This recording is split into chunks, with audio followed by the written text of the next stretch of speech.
Отбасымды бұзған әжем. 2 бөлім. Авторы Айдана Істілеуова. Достар, мені жоғалтып алмас үшін менің каналыма тіркеліп, лайк басып қойыңыздар. Мен алдағы уақытта көптеген қызықты аудио әңгімелер шығаратын боламын.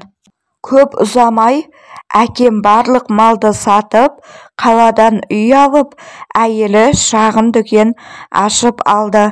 Әжемнің бар күні 2 келінімен ұрсып, одан қалды балгерлерді жағалап жүрді. Сондағы атама айтатыны, ана сұр жылан ұлымның басын дуалап, айналдырып алған. Қанша балгерлерге барсам да осы сөзді айтады деді.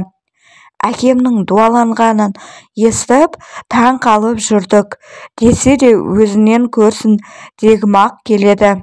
Әттең әкем ғой. Әкемнің өмірі ұзақ болмады.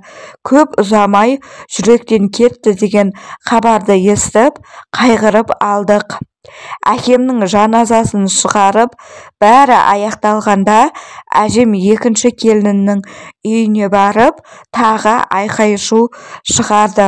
Әй сұр жылан, сен менің баламның басын жұттың, мына үйді босат, ана дүкеннің документін әкел деп айтқанда, сұр жылан келінім, үйімнен кетпесең, милиция шақырамын, ешқандай үйде дүкенде берілмейді.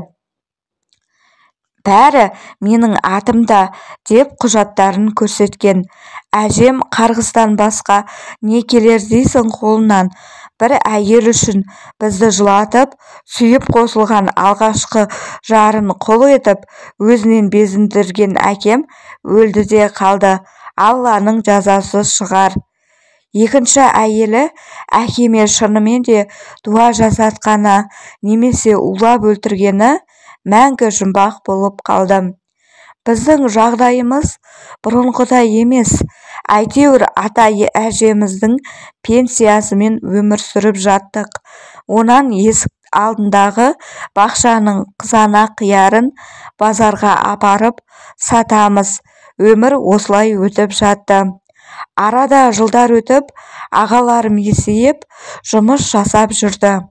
Мен 9 бітіріп, ағаларыма жалынып, жылап жүріп, ақылы оқуға медколледжге түстім.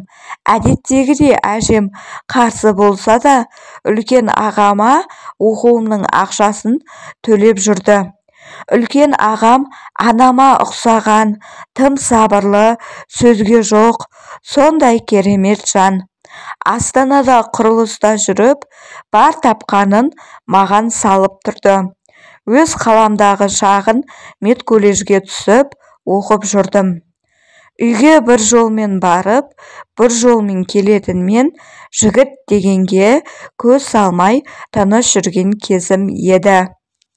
Бірақ ғашық болсаң, көр соқыр боласың деген рас екен. Міне мен де ғашықтықтан көр соқыр болып, 17-ге толмай тұрмыс құрдым. Барған жерім өте жақсы, түсініктері мол жан еді. Атам мен енемнің адамгершілігі бар, қарапайым жандар. Әттең, бірақ мен сорлы, әжемнің айтқанымен жүремін деп, өз бақытымды өзім жоғалттым. Айрандай үйіп отырған отбасымның күл-талқанын шығардым. Күйеуім менен 1 жасқа ғана үлкен. Екеуміз бір группада оқыдық. Солай танысқан екеуміз дос болып, кейін сезімдеріміз махаббатқа ұласып, мен жүкті болдым. Ішім шыққанда ғана жігітіммен отбасын құрдым. Әйтпесе әжем мен ағаларым менің тұрмыс құруыма еш уақытта көнбес еді. Соның өзінде ағаларымнан күйеуім тамаяқ жеп алды. Әжем әдеттегідей айқай шығарып, әрең дегенде бәрі жақсы аяқталып, тойымыз дүркіреп өтті.